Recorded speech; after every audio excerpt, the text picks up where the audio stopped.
Let's dive into this topic, though, because it's been a big one. As you know, if you're listening to this show, you knew that last week the NCAA, basically, and the Power 5 conferences came to an agreement that and settled a lawsuit that was pending, House versus the NCAA. Now, what it all means, listen, there are a million ways that you can talk about this. And if anyone talks about definitively and tells you definitively that they know exactly how this is all going to play out, then they're lying to you, because nobody knows exactly how this is all going to play out. But broad strokes, if you're able to just kind of take a 30,000-foot view, here's what happened. First and foremost, the NCAA settled instead of risking losing yet another lawsuit. And this lawsuit in particular was of the size that would have crippled the enterprise, not just the NCAA, but all of intercollegiate athletics. So for the first time, there was a real galvanizing attempt to try to make this go away, not only from the NCAA, but also from the stakeholders within intercollegiate athletics, like the universities, like the athletic directors, like the conferences and the commissioners. So for the first time in the last, I would say, 10 to 15 years, there was a more unified approach towards this lawsuit. Now, it should be noted, was this lawsuit any different than, the many that came before it or the others that are pending as well? Not entirely. This is what you should know about that. Amateurism in intercollegiate athletics is a flawed model.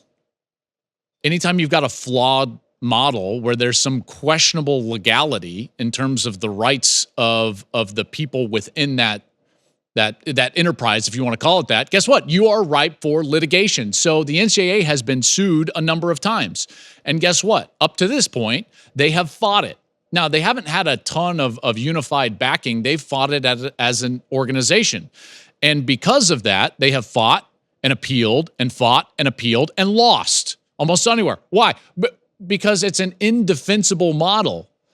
We all know that. We all knew that for the last, 5, 10, 15, 20 years, that this model, as the revenue was increasing and the players were staying at a certain level and not being shared in the revenue, that this was inevitable in a lot of ways. Okay, so the NCAA had fought and lost a lot of different lawsuits, and then now, for the first time, they've got this unified backing with the stakeholders within intercollegiate athletics, and there is some real momentum to be like, hey, we need to do something about this. So what does House versus the NCAA, the settlement, do? Well, there's a back payment of a few $1 billion to players going all the way back to 2016. But the main point is that we're going to have now a revenue sharing model in college football, and really all of college sports, but more specifically in college football.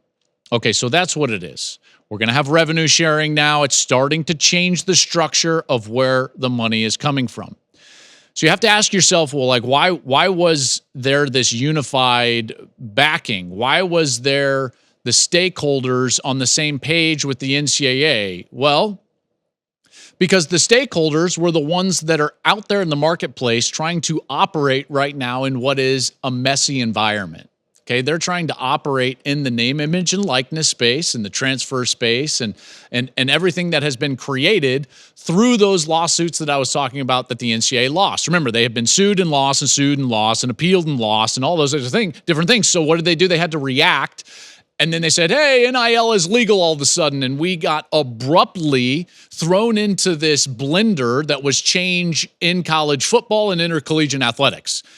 We weren't ready for it. And so guess what? It's messy. So now all the stakeholders are like, okay, time for everyone to get to the table and actually start to make this right. Okay, so what does House versus the NCAA settlement actually do for NILs, for the collectives?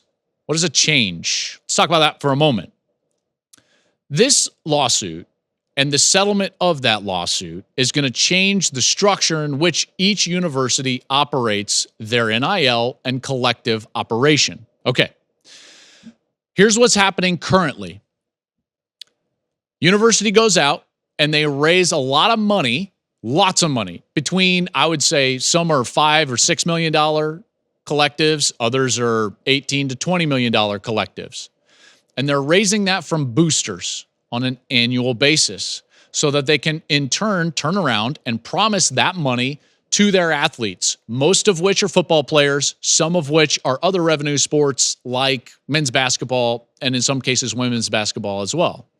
So they promise that money. What are they doing? They are paying for play. Nick Saban has said it this way. I have said it this way. The schools are raising funds in order to pay players. It's not in the true heartbeat of what NIL was ever supposed to be, which was name, image, and likeness value. What you have here is let's raise a bunch of money and let's pay players to wear our uniform and play for our team. Okay, so it's not the model that anyone likes. And it's totally unsustainable. And the stakeholders knew that. Every athletic director knows that. So they knew that it had to change. So guess what? They started coming to the table. So now what you're going to have is a little bit of a shift in what an NIL and a collective will do. So that's what was taking place, just a straight pay for play. Also, on top of that, you have some players that have true market value that can sell their name, image, and likeness to a company and get paid for it. And that's what this was always supposed to be. So this settlement now allows that model to change into a structure that I believe is more sustainable. So now the money that the schools are just going to pay the players will come from a revenue share. It can be on the books of the university's athletic department budget, which is, I think, a good thing. And it also, by the way, increases that budget for almost every school involved. So now they can go upwards, and you hear different numbers, but it's somewhere between $19 and $25 million annually that a school can, if they want, allot to the players in a true pay for play. So now they can say, hey, you're going to be the starting quarterback at our school, and you're going to make however many hundreds of thousands of dollars because of that, and it's pay for play. That revenue sharing model, I believe, is good. It is a good thing because it brings what was in the shadows into the light. Now, with that money being on the books, players and their third-party agents can't just pit two schools against one another and say, well, this school offered me $1 million. Well, now there's no way to know if that's actually happening right now. Okay, so not only are the players going to get a bigger bite at the apple because it's not just based on what they can raise from boosters, the collectives can raise from boosters, so they can go from a $6 million budget to a $20 million budget, which is all allocated towards the players. But now the schools themselves can actually operate in a space where you know what a player is getting offered and paid from a different school. Why? Because it's on the books. So a true pay for play and a revenue sharing model. I believe that is a good thing. We already have it right now. Why not bring it from the shadows and in the light? A very good thing. Now, what happens to collectives? Bear with me for a moment. Rather than just being a collective for NIL, now a collective is going to have to work as a true marketing arm of the university and of those student athletes. This is an important piece now, because what's not going to go away is a player's ability to go enter into an agreement with you name the company and do a deal for their true market value for their name, image, and likeness. So when you have Caleb Williams and he can go get a Dr. Pepper deal, then he can go do that. And they can do that through the marketing arm of the university. Now, the university can help them with that. And the collective is a marketing arm. And the reason that is better is because now those dollars are, one, more trackable, and two, I think you get away from one school's ability to just buy players over another school. So now you're starting to even out the budget that every school is going to compete with. And more on this later as it relates to the competitive balance of what I think this is going to actually do to college football specifically. But just think about it for a moment. Now, every school has a section of money and a revenue share that they can share with the players, and they're going to have a collective that is a true marketing arm that a player can go out there and enter into a deal with a certain company.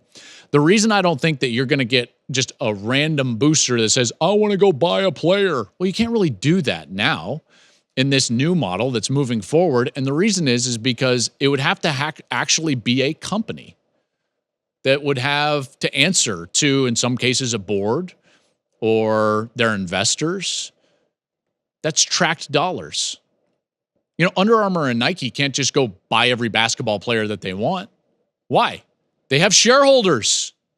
Okay, so in true name, image, and likeness, as in what happens in professional sports, those companies have to answer for the dollars that they spend. So they have to become valuable.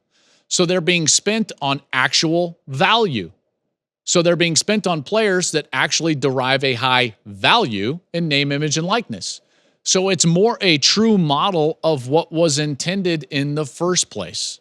Okay, so this is just a long way to get to that spot. So that's what's happened in terms of the settlement, and that's kind of what it means for the NIL and collective space as I talk with athletic directors, in what I would consider in the short and intermediate term.